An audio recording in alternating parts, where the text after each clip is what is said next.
My name's Yale Miller. I'm the senior producer at Activision Publishing, and we're here today to talk about Call of Duty Ghosts. So Yale, why did you decide to leave Modern Warfare, the game world, behind?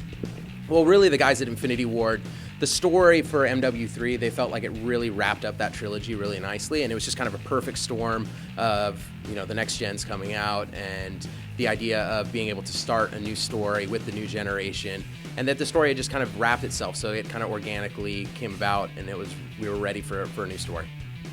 What were the challenges of starting from scratch with a new story in Call of Duty Ghosts? Well, there's challenges every year, but with the new story, we didn't really look at it as a challenge. It was really an opportunity to be able to tell a new story, working with Stephen Gaghan and being able to tell a really emotional, awesome story that kind of can take the game and take the player to places where they've never been. What were your goals heading into this new title? Well, our goal every year is to make the best Call of Duty game that we possibly can, but like I had mentioned a little bit before, just trying to tell a different story, kind of putting the player into a kind of different place than they were. In the past, you've always been the superpower, and you've always kind of had that overwhelming force. The cavalry is always coming. And this year, it's kind of a different story. It's an underdog story, and it allows the guys at Infinity Ward and the designers to kind of put the player in situations and have kind of emotional connections with the story than they've never been before.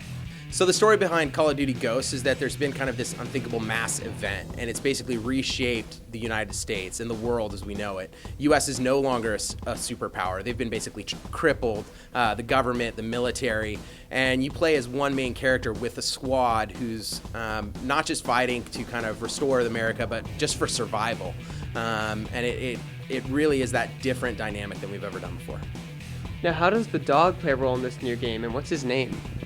Well, we don't have a name yet for the dog that I can share. So with the dog, obviously dogs are used in real-world combat as well, and working with advisors, kind of understood how the dog can become part of the squad and how the dog in real life is part of squads, and just allowed a bunch of different gameplay opportunities and things that we wanted to do, as well as just creating the squad as kind of a family, and you play alongside your brother, and having the dog as part of the squad as well really allows us to add to that kind of family emotional dynamic. How is it working with Hollywood director Stephen Gaghan on the story?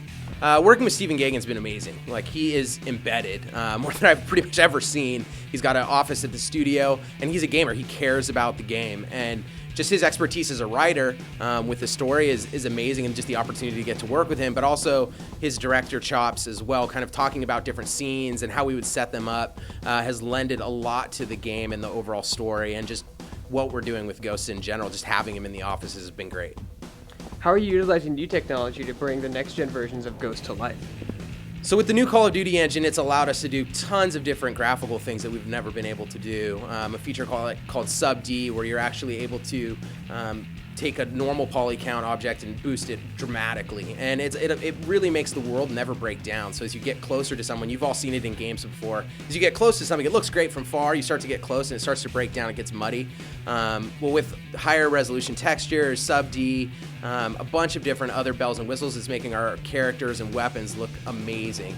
And then with environments, things like environmental tessellation, displacement mapping, what allows us to create where before our artists have always been amazing, and they're able to take just a texture and make it look like it has real depth and geometry, but now we're actually able to give that real depth and geometry.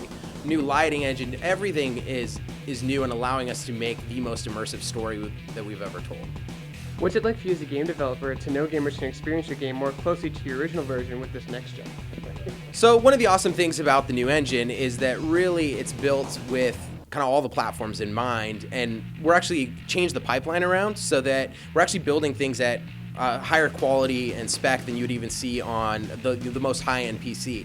We're able to kind of ramp those back, and then all that new tech, it's led to a bunch of learnings. There's some things that obviously won't be on the current generation, but it's allowed us to kind of trickle down tons of new tech and new ideas and new techniques to make what we think is the best looking current gen game. But obviously with the next generation, just having it look so awesome and feel so good is a ton of fun at the studio, and here where everyone's having a blast playing. What do you feel will define the leap to next gen for Call of Duty? Next Call of Duty and the new engine, it's really about a whole new level of immersion. And the next generation and the power from the next generation consoles is allowing us to kind of ramp that up on every every front. So whether it's animation, whether it's how the game looks, and it's just that you get sucked into the game and you don't get those moments where like, well, that doesn't look quite right, because it allows us to focus on all the little details. As you get close to things, they don't break down. Just audio sounds the way exactly it should. Animations, you're moving through the world in kind of better and smoother way than we've ever allowed the player to do it before. So kind of on all fronts, your brain really gets immersed and you feel like you're there, and it just adds to every part of it.